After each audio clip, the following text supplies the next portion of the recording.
হে জগতবাসী, আজ আমি শামীম আলী চিশতি আপনাদের সামনে আরও একটি আলোচনা নিয়ে আসলাম। সে আলোচনাটি হলো যে শরীয়তের ভাষায় একটি কথা বলা হয় যে মুরব্বীদেরকে দেখলে সালাম দিতে হয়। এই পাড়া প্রতিবেশী বা অচেনা লোক হোক, সালাম দিতে হয়। সালাম দেওয়া অনেক সোয়াব, কিন্তু সোয়াব যে বলা হয়, এই সোয়াবটা আসলে এই সোয়াব সম্বন্ধে আমি চ্যানেলে অন্য জায়গায় আলাপ করেছি, তো সামনে আরও কিছু আলোচনা করব। তবে সোয়াবের বিষয়টা গেলাম না। তবে একটি হাস্যকর বিষয়, অনেকেই আমাকে ভাবতে পারেন যে তিনি এমন একটা স্তরের লোক, তিনি এরকম ধরনের আলোচনা করলেন। না বাবা, যে হযরত মুহাম্মদ সাল্লাল্লাহু আলাইহি সাল্লামকে দেখা গেছে তিনি সাহাবাদের সাথে খুব আনন্দ করতেন এবং হাস্যরহস্য কথা বলতেন। সবসময় কি শাসন করা চলে? কখনো কখনো একটু আনন্দ দিতে হয়, কখনো কখনো একটু ভালোবাসা দিতে হয়।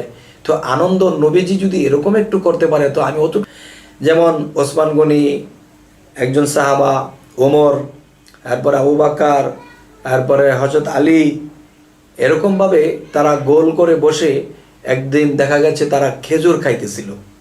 তো নবীজি এক জায়গাতে বসা, তখন খেজুর খেয়ে খেয়ে সবাই খেজুরের বিচিগুলো একটি জায়গাতে রাখে, যার যার স্থানে রাখতেছে। হঠাৎ করে খেয়াল করে দেখা যায় যে হযরত আলীর সামনে অনেকগুলো বিচি পড়ে আছে। তখন হযরত আলীর সামনে এতগুলো বিচি, কিন্তু এই বিচিগুলো এত কিলো কেন? এখন দেখা যায় হযরত মুহাম্মদ সাল্লাল্লাহু আলাইহি সাল্লাম যখন এই খেজুরগুলো খাইতো, তখন খেজুরের বিচিগুলো সে ওখানে রাখতো। ওই হযরত আলী যেখানে বিচিগুলো রাখতো সেখানে রাখতো, কিন্তু হযরত মুহাম্মদ সাল্লাল্লাহু আলাইহি সাল্লামের সামনে এই বিচিগুলো রাখতো না। তখন কি হলো, খেজুর খাওয়া শেষে তখন হযরত মুহাম্মদ সাল্লাল্লাহু আলাইহি সাল্লাম হাসি দিয়ে বলতেছে, এই তোমরা কি জানো আজকে সবচেয়ে বেশি খেজুর কে খেয়েছে? তখন সাহাবাগণ বলতে লাগলেন যে হুজুর, কে সবচেয়ে বেশি খেয়েছে? আমরা তো খেয়াল রাখিনি, হুজুর আপনিই বলেন দয়া করে। তখন হুজুর হেসে হেসে বলছে, যার সামনে বেশি বিচি সেই বেশি খেজুর খেয়েছে। তখন সবাই দেখলো যে হযরত আলীর সামনে বেশি বিচি পড়ে আছে।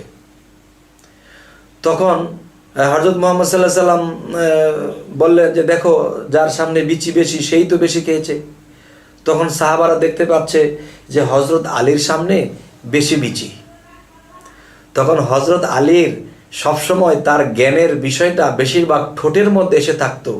তিনি হেসে হেসে বললেন যে দেখো, আমার বাপদাদারা আমাকে একসময় অনেক খেজুর খাওয়াইছে, তাই আমি খেজুরের বিচিগুলো রেখে রেখে আমি শুধু খেজুরের খোসাটা বা খেজুরটাই খেয়েছি, কিন্তু বিচি খাইনি।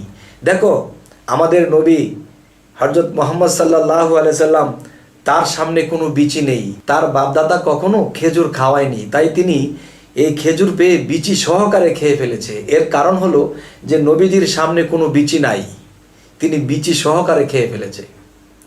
আর আমি, আমার বাপদাদারা খাওয়াইছে, তাই আমি বিচি রেখে রেখে খাইছি, তাই বিচির সংখ্যাটা আমার এখানে বেশি। তো সকলে হেসে দিলেন আর বুঝতে পারলেন যে একজন আনন্দ দিলেন আর তিনিও আনন্দটাকে শেয়ার করে একটু বেশি করে আনন্দ দিলেন। তাহলে বোঝা গেল হযরত মুহাম্মদ সাল্লাল্লাহু আলাইহি সাল্লাম শুধু সাহাবাদেরকে শিক্ষাই দেননি, তিনি আনন্দও করেছেন। তাই আপনাদের সামনে একটু আনন্দ করে একটি কথা বলবো, যে যেমন একটা কথা বলা হয় সালাম দিতে হবে, তবে মুরব্বী আমি দেখেছি তাকে সালাম দিতে হবে, মুরব্বীও তো আমাকে দিতে হবে। অনেকে আছে আমি বসে আছি আমাকে সালাম দেবে। তবে যাই হোক, সেখানে গেলাম না এখন, সেটা যাই হোক, তা সেখানে গেলাম না। এখন যে বিষয়টি বলবো সেটি হলো যে সালাম দিলেও মানুষের মন মস্তিষ্ক বুঝেও সালাম দিতে হবে। একজনে জিকিরের হালে আছে, তাকে সালাম দেওয়া যাবে না। একজনে দেখা যায় যে তিনি জঙ্গলের এক কিনারে বসে প্রস্রাবের ভাবে আছে, তাকে সালাম দেওয়া যাবে না। একজনে ধ্যানে বসে আছে, তাকে সালাম দেওয়া যাবে না। কেউ একটু চিন্তিত হয়ে বসে আছে, তাকে সালাম দেওয়া যাবে না। কেননা একদিন একটি ছেলে তার ফ্যামিলির কাছে আদব শিক্ষাছে এবং মানুষকে সালাম দিতে হবে শিক্ষাগুলো পেয়েছে। তখন কি করলেন, হঠাৎ করে গিয়ে তার চাচাকে সালাম দিতে গেছেন। তখন চাচা তো তার চাচির সাথে অনেক রাগান্বিত অবস্থায় তিনি মুখ বেজার করে বারান্দায় বসে আছে। তখন তার ভাতিজা গিয়ে বলতেছে আসসালামু আলাইকুম কাকা যান, কেমন আছেন। এখন সালাম দেওয়া যেরকম, এরকম নিতেও তো হবে। এখন কাকার মন তো ভালো নেই, তখন কাকা বলতেছে ওয়ালাইকুম সালাম না তো কি। তো ওয়ালাইকুম সালাম না তো কি, এই কথাটা কেন বলেছেন? তার মানে সালাম না নিয়েও পারে না, আবার সালাম যে নেবে তার মনও ভালো না।